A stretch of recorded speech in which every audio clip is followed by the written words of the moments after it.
Should the Spurs be buyers or sellers at the trade deadline? You are Locked On Spurs, your daily San Antonio Spurs podcast.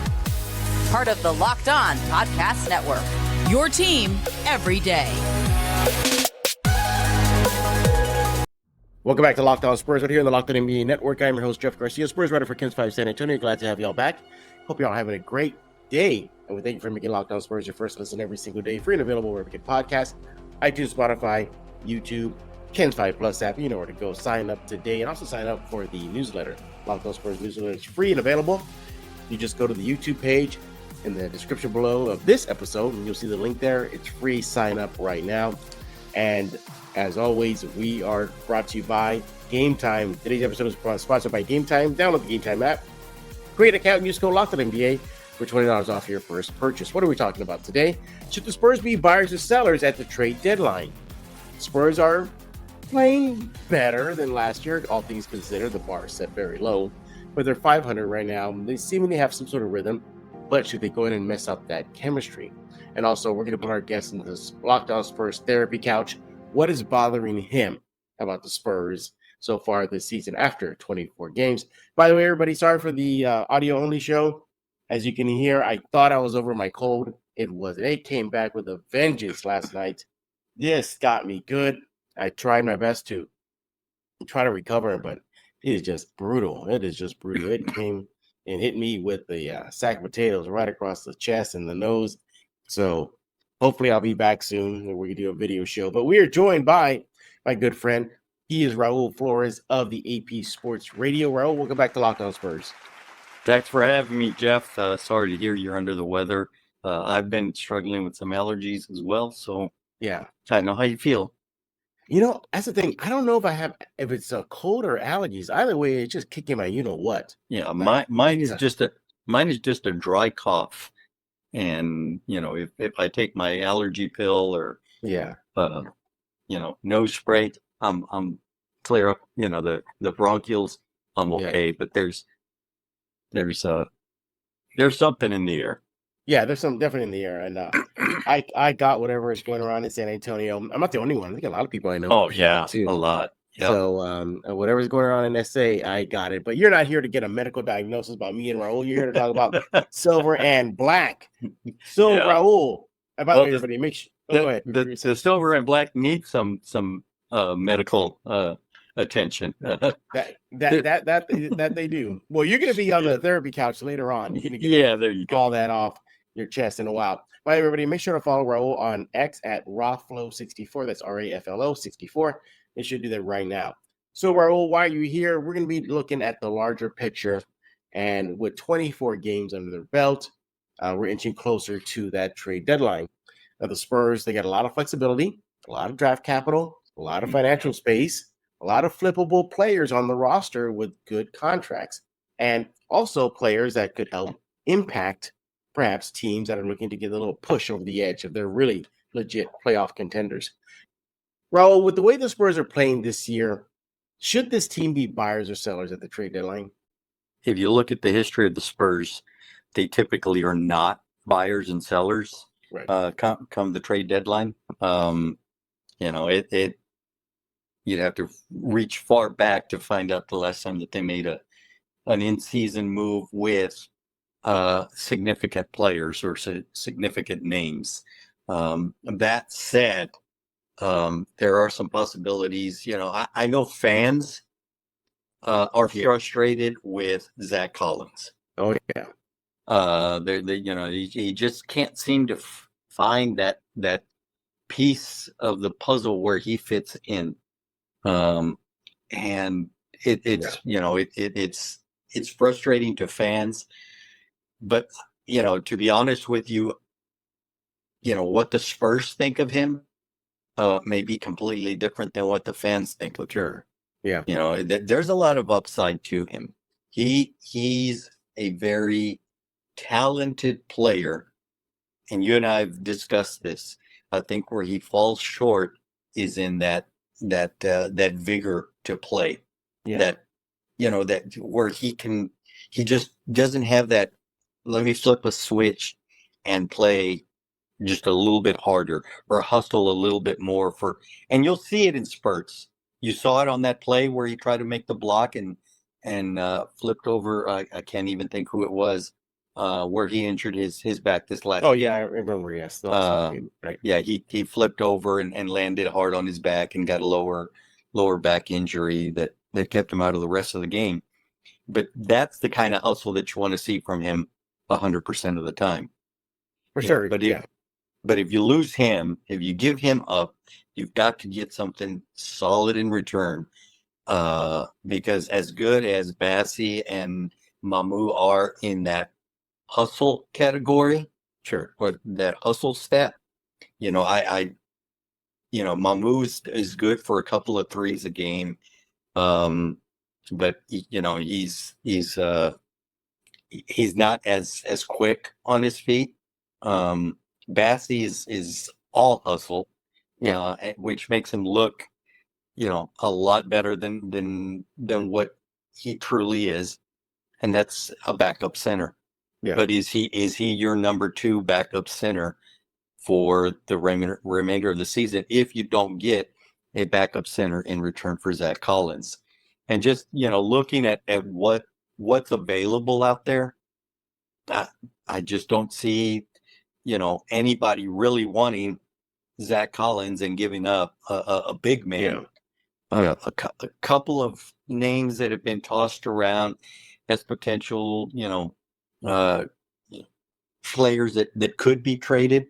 Duncan Robinson with Miami, you could get him for probably, Zach Collins and a number 2 pick, a couple of years down the line, 26, 27, 28, somewhere around there.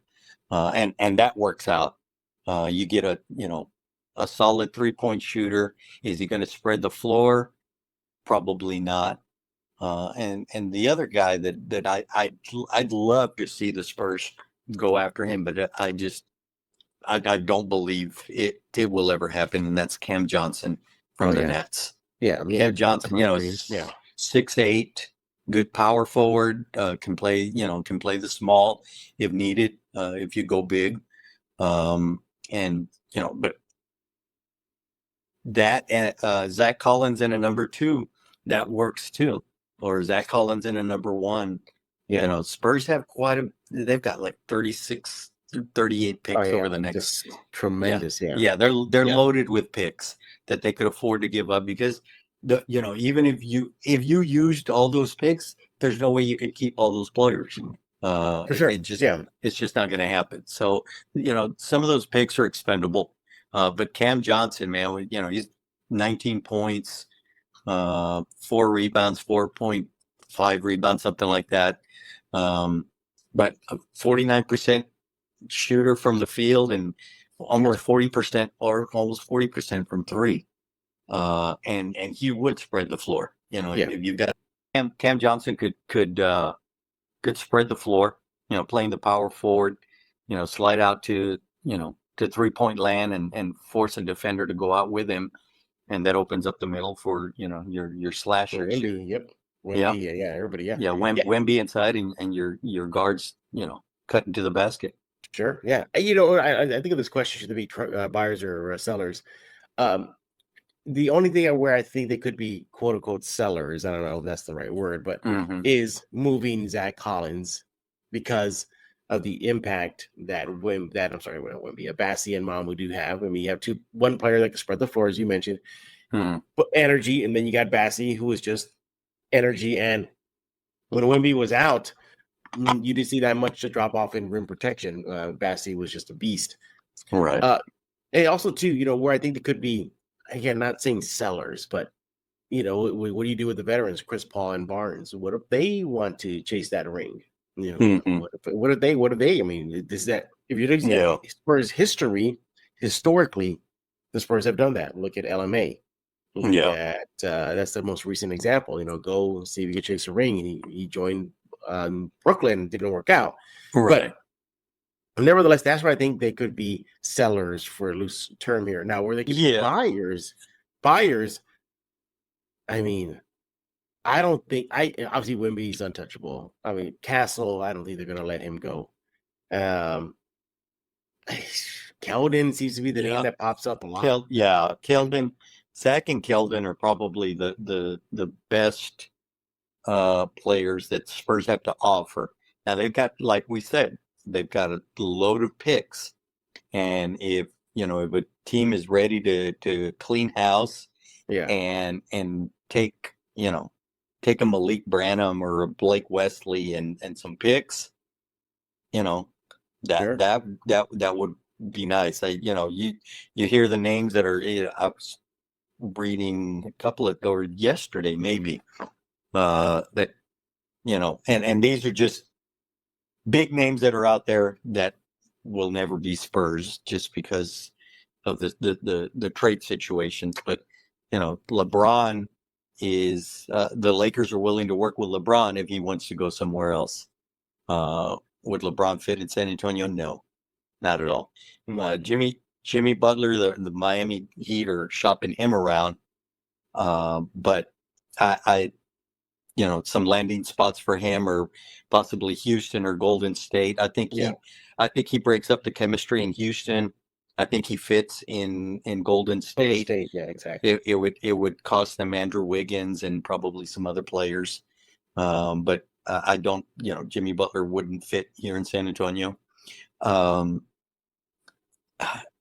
then Brandon Ingram, the Pelicans are looking to move him. I'd love to have Brandon Ingram. I mean, he's 27 years old, 27 years old, and just a beast of a player. But they would want a Pirates booty for Brandon. Oh, for sure. Yeah, for sure. And his contract, something like $36 million. And that's the thing about it too. The Spurs, they can't eat those kind of contracts because cap rates. But I don't think they will, though. They've always been known for penny pinching. Right. They'll always do that. We're talking with Raul Flores of the AP Sports Radio. Make sure to follow him on X at RaulFlo64. When we get back, we're going to continue our chat about the Spurs. Should they be buyers or sellers at the trade deadline? And then we're going to put Raul on the therapy couch, the Lockdown Spurs therapy couch. What is bothering him this Spurs season after 24 games? That's next right here on Lockdown Spurs. But first, I want to talk to you about Game Time. Hey, I want to talk to you about Game Time. Go to gametime.co right now. Game Time has a new feature called Game Time Picks. Makes getting tickets easier for your favorite live events that much better. Game Time filters out the fluff, so you only get incredible deals on great seats. You don't have to waste time searching through thousands and thousands of tickets. Hey, Game Time has it all. They have the super deal. They got seats view before you buy. They got curated deals to make it easier to find the best price on great seats. The lowest price guarantee, event cancellation protection, job loss protection. You will be pleasantly surprised with this app. Go get it right now. Game Time Picks. Again, that's a curation that makes it easier to save more on sports, concerts, comedy, theater. Hey, they have the lowest price guarantee, or Game Time will credit you 110% of the difference. Game Time ticket coverage. Your purchase is covered with the most flexible customer service policy in the ticketing industry. Take the guesswork out of buying tickets with Game Time. Download the Game Time app, create an account, use code LOCKEDONNBA for $20 off your first purchase. Terms apply. Create an account, redeem code LOCKEDONNBA for $20 off. Download Game Time today. What time is it? It is game time. Hey, I want to talk to you about Mudslinger's Drive-Thru Coffee. Go there right now, San Antonio, 2404 Thousand Oaks Drive. Open every single day from 6 a.m. to 6 p.m. They have it all. Great menu. Cold drinks, hot drinks, coffee, the signature drink, Mudslinger, iced lattes. Pick something you're craving, they'll have it. Check out the menu. A proud local sponsor of Locked On Spurs and a proud community member serving San Antonio the best coffee in the city. Go there right now. Open every single day from 6 a.m. to 6 p.m. They have the Lightning Bolt series, which includes the Alien, which is a drink made in honor of Victor Wembanyama. You got to try it. Speaking of which, hey, they have these drinks, like I was mentioned right now. Lightning Bolt series. They're going to be containing Lotus Energy. That's 7 power plant extracts. That gives them flexibility to create new drinks. But if you want Red Bull, you just tell them and they'll put it in there. But the default will be Lotus Energy. Go there right now, 2404 Thousand Oaks Drive. They even got mini donuts. Best spot in the city to get yourself some coffee. Go there right now, San Antonio. Follow them on social media at Mudslinger SATX. Go there right now because life is too short for bland coffee.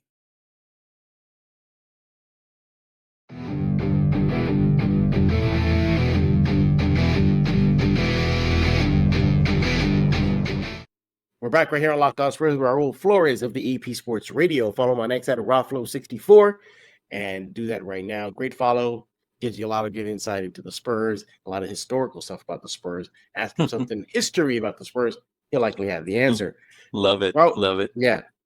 Oh, yeah, exactly. By the way, you taught me a good lesson the other day on Media Row. Never bring up overtime on Media Yes. Row. Yeah. Thank you Yeah. for that little No. note there. Yeah, no cheering in the press box was one of our sayings. And even if you're a Spurs fan, you got to keep it under control. Keep it under control. Yeah. And never mention the word overtime. There you go. See, lesson learned for yours, You'll- guy. I thought I knew everything. Apparently, I didn't. You'll jinx it. Yeah. I'll jinx it. Yeah. All right. We're talking about the Spurs. Should they be buyers or sellers? So, where I think they'll be buyers and sellers is not actually at the trade deadline. I think they might be then in the offseason. The offseason is where they will be primed to make moves, whether it be in the draft or moving up the draft. Those Atlanta picks are looking bad every single day. Atlanta is winning left and right now. Yeah. So that's hurting the Spurs. But the point is that let's just say the Atlanta picks don't pan out well, but they still got to convey they're unprotected. So here's the thing: I think they'll still be movers, buyers, and sellers. They can still package those and move up the draft if they need to. They'll have the Atlanta picks. They'll have their own pick. Chicago picks looking kind of weak right now. That Charlotte pick ain't never going to convey. No. So that's where I think they could be buyers and sellers and movers is this offseason. I'm expecting a very quiet trade deadline day for the Spurs this season, Raul. What about you? Yeah, I don't see anything happening. It's going to be very unlikely. I'll be surprised if they make a move. Like I say, fans want Zach Collins out of here as quick as possible. First Greyhound bus out of town. But I think the Spurs hold on to him. I think there's still some upside to Zach Collins. There is. He was a top 10 pick in his draft class. He was number 10. Yeah, exactly. Yeah. No, he's a solid player. He's in a funk right now. And a lot of players go through funks. I remember several years back when Danny Green was here, man, he went through a funk that was, I think I remember that one. And he knew he was in a funk, and turned it around. I think, as the season progresses and he gets more playing time, he'll turn it around. I think he's smart enough. His like we've talked about, his physical ability and his talents are solid. Yeah. Where he needs to step up is in those 50-50 balls, the hustle to get to those loose balls, a little bit more aggressive on the boards, and don't worry if your hair gets messed up. Yeah, he's always fixing his hair every time. But the only way I can think of where there'll be a mover with Zach Collins is if Zach is like, okay, it ain't working out here. It ain't working out. Maybe it's just new address. But yeah, if he goes to the team and asks for a trade, the Spurs have always been accommodating with moves like that. You were talking about veterans. Chris Paul chose to come here, so I don't see him saying, "Hey, I want to go to a contender," because he had the opportunity to it might not have been the same amount of money, but he could have easily gone to a contender. Yeah, he really could have. Yeah, yeah, and we traded for Harrison Barnes. Harrison Barnes may want to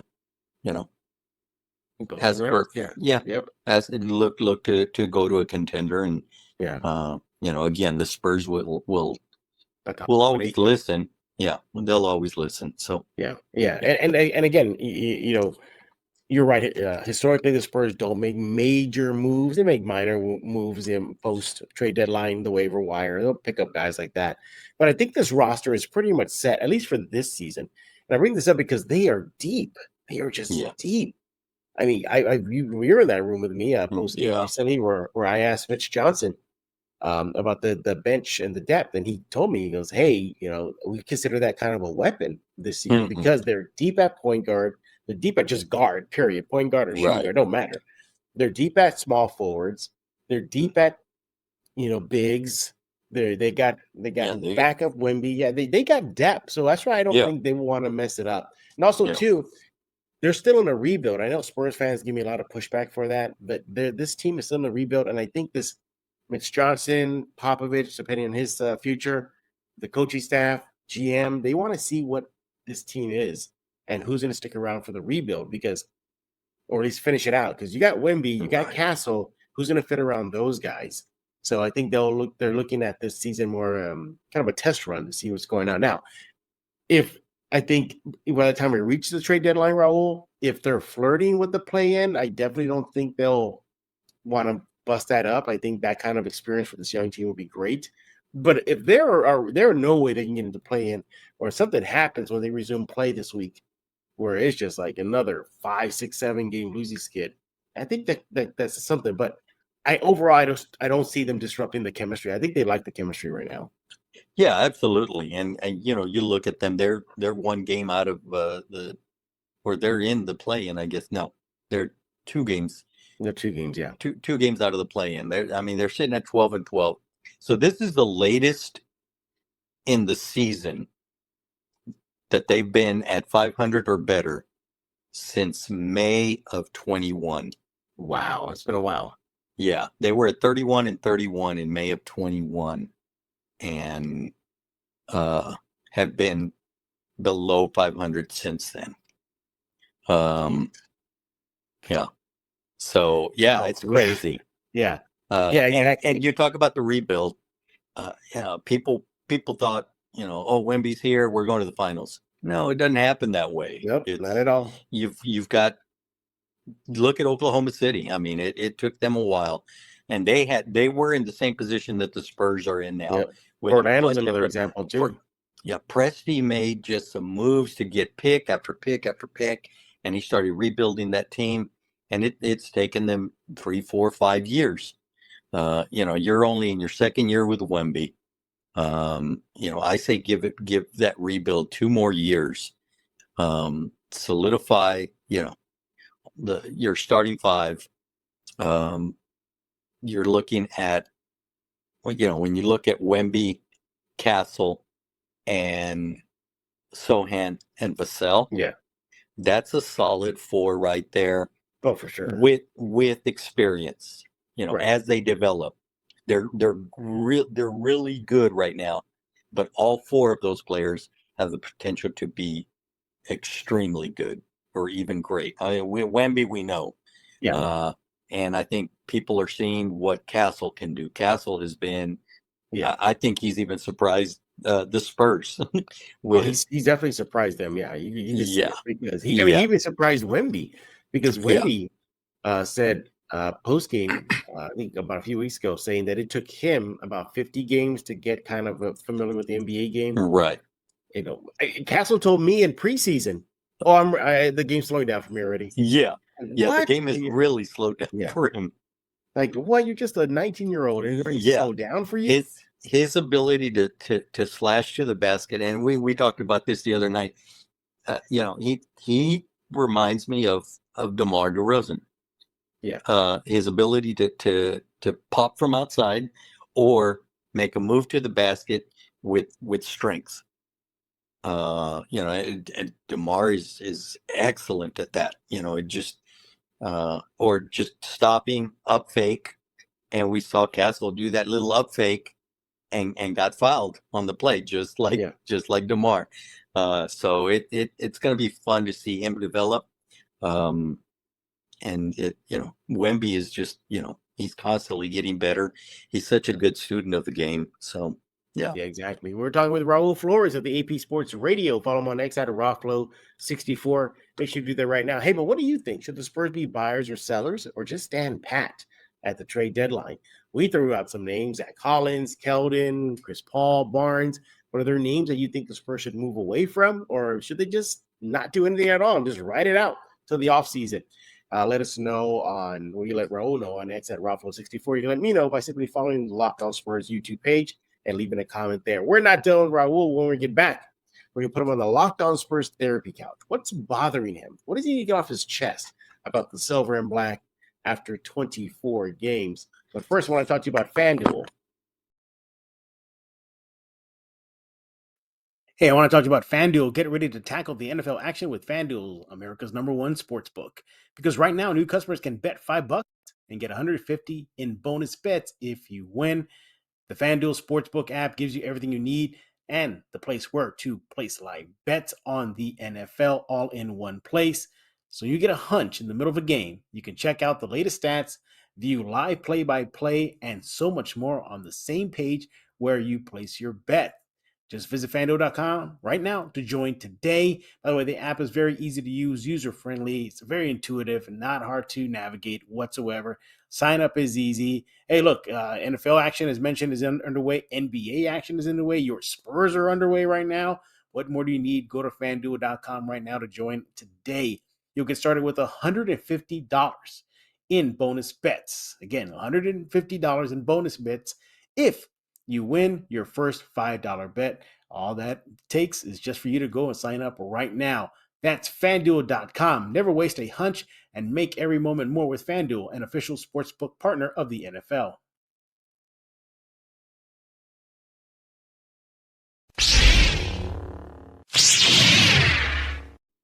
We're back right here on Locked On Spurs with Raul Flores. He is our guest today. We're talking all things silver and black. He's with AP Sports Radio. Follow my next at Raul64. And again, apologies for no video, but I thought I was out of the woods, and apparently I wasn't. I was not. That. Why is it always at night where the Yes. where Oh, yeah. Coles want to say, "Hey, we're not done with you yet. Don't get comfortable." Here we are. Always that way. And I definitely don't want anybody looking at me on video right now, Raul. That's for sure. Big old baggy eyes, and red nose. Passing the microphone on mute and blowing my nose up. Not a good thing. And Raul, you hear it. Raul is still dealing with his cough, so something's going around in San Antonio. But Raul, you entered the Locked On Spurs therapy couch session. This is where we give our guest a moment to lay on that couch, look up into the ceiling, and let things out, whether it's good or bad, about the San Antonio Spurs. So Raul, get comfy, get on that Locked On Spurs therapy couch. What is bothering you or that you like about the San Antonio Spurs after 24 games? Yeah, thanks for the opportunity. This is a comfy couch you got here. I look at the team, and they're sitting at 12-12, and they're probably a little better than I expected. I after 24 games, if you'd asked me at the beginning of the season, I'd have said they were probably 10-14. So 12-12 is definitely better than what I expected at this point in the season. Early on, I think as the season progresses, they're going to get better. But they're probably going to hover at around the 500 mark throughout the season. See where they are, come trade deadline, whether they make moves or not, or whether they just play out the season and hope that they can maybe get a play-in game or maybe even, move into the number 8 spot. It's not going to be a deep playoff run if they make the playoffs. There's just too many good teams in the West right now that they can't compete with in a 5-game or a 7-game series. They'll get some wins, absolutely. But I think that the one thing that it troubles me, and then I have to stop and think about their age. Wemby's 20, Tassel's 19, Sohan's 20. These guys are kids. Oh yeah. And so I watch them play, and they'll make a boneheaded move, ill-advised pass, just that's the best way to describe it. It's just fundamentals of basketball. And you think, well, these kids, they've been playing since they were 5, 6, 7 years old. Sure. And they've gone through their AAUs or their, club basketball teams where they should have been taught fundamentals. And you think, I'm sure they got fundamentals of basketball, basketball 101. Yeah. And sometimes they don't. And then, so it gets me thinking, maybe they see NBA players of today trying to be as creative as possible and as flashy as possible, and it's all about the three, and they've lost those fundamentals of basketball. On defense and on offense. The switching on defense. If you don't make that move immediately, if you're half a second behind the whole movement on the court, you're beat. Yeah. And these are elite players. You're talking about, just a handful of players that make it to the NBA and are playing at this level. And so my frustration comes in those boneheaded moves, those errant passes, those unforced turnovers. And then I think, wait, they're 20, they're 21, they're 22 years old. What was I doing at 20, 21, 22 years old? Exactly. Making boneheaded moves, right? Yeah. Because years ago I read an article about the male brain and how it doesn't completely develop until around age 28 to 30. Okay. So there's neurons that aren't connecting. So you could tell a 22-year-old something 100 times, 100 different ways, and his brain is still not going to be able to comprehend it. It's just not physiologically capable of doing it because the neurons in the brain just aren't connected. So that's why you see players hit their peak between 26 and 30, 31 years old. Yeah. Because everything clicks. Yeah. It clicks. It finally clicks. And it's for some, my son is 28 years old now. And it was almost like from one day to the next, his thinking was different. His oh, I get it. Oh, yeah. Oh, and so, you got to give these guys a little bit of grace, on the court. It's going to be frustrating. And it's like, wow, why didn't you see that guy wide open, just to your left? Because he didn't, and so I have to take a step back, pause, take a deep breath and say, man, these are kids. These are kids playing. Well, I'm glad you brought this up because it was a couple of years ago, I believe. Sean Elliott told a story. I believe it was on San Antonio Sports Star about. And now this is where the Spurs were again 22 win season, missing the playoffs like a couple of years ago. Right. Okay. Where he asked Pop, "Hey, I noticed that you don't run a lot of plays that you ran for me, David, Manu, Timmy, all this stuff, and these plays worked." Like all time after timeout plays ran it. Right. And according to Sean, Pop told Sean, because these guys don't get it. Yeah. He told her flat out, said these guys don't get it. He goes, yes, so dumb it down. Yeah, absolutely. You do have to dumb it down. Are these guys better physical athletes than Tim, Tony, and Manu? Probably so. Probably, yeah. Yeah, because they've had that physical training. They've had, they're being pampered more these days. And that's not to say that Tim, Tony, and Manu weren't pampered, because they were. If you compare them to players in the 80s and 90s, Tim, Tony, and Manu were definitely pampered. But these guys are pampered even more. I mean, they get rub downs. They get, personal masseuses, and you look at LeBron James. He spends like $1 million a year on his body care. So these guys, they're definitely athletically, they're probably better, but basketball IQ, it's just not there. And totally. Sean makes a good point. Yes, it's the basketball IQ. Yeah, exactly. And look, we're not trying to bleep on these guys right now. No, not at all. It's just gonna take time. As for patience, and before Pop got sick, you and I just noticed a different side of him, just a lot more calm, patient. That was Tim, Tony, and Manu out there, and he would have obliterated them in the public and the media.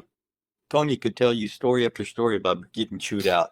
Yeah, And he Right. was inserted into the starting lineup at 19, exactly. and it took him a couple of years to athletically, he was phenomenal. Yeah. He moved around the court, but again, he'd make those bonehead plays that these guys are making. And again, I have to pause and just tell myself, hey, these guys are 19, 20, Exactly. and 21. Let them make those mistakes. They're going to learn from them. And 2, 3 years down the line, 4 years down the line, Spurs are going to reap the benefits of having these young guys on the court right now. He is Raul Flores of the AP Sports Radio. Make sure to follow him on X at RaulFlo64 and get off the therapy couch now, Raul. You're good. You're Thank good to you. go. You got it off your set. My bill's in the mail, so don't worry. All right. Your bill's... Nice. But anyway, we thank you, Raul. Thank you for taking time out of Locked On Spurs. Unfortunately, sorry we couldn't do a video show with it. Just going. No worries. Trust People me, don't. People don't want to see a face man on radio. Exactly. Yeah. Well, that's what Raul AP Sports Radio. Yeah, just kidding. But again, we thank you, Raul. Make sure to follow my next at RaulFlo64. Do that right now. He's a great follow. And we thank y'all for making Locked On Spurs your first listen every single day. Free and available where we get podcasts, iTunes, Spotify, YouTube, Ken's 5 Plus app. You know where to go. Follow us ASAP and sign up for the Locked On Spurs newsletter. And if you're on the YouTube side of things, just open up the description below. Click on that link. Go subscribe right now. We'll be back tomorrow to wrap up the week here at Locked On Spurs, talking all things silver and black. So for Raul Flores of the AP Sports Radio, I am Jeff Garcia. We're going to put on lock in this episode of Locked On Spurs.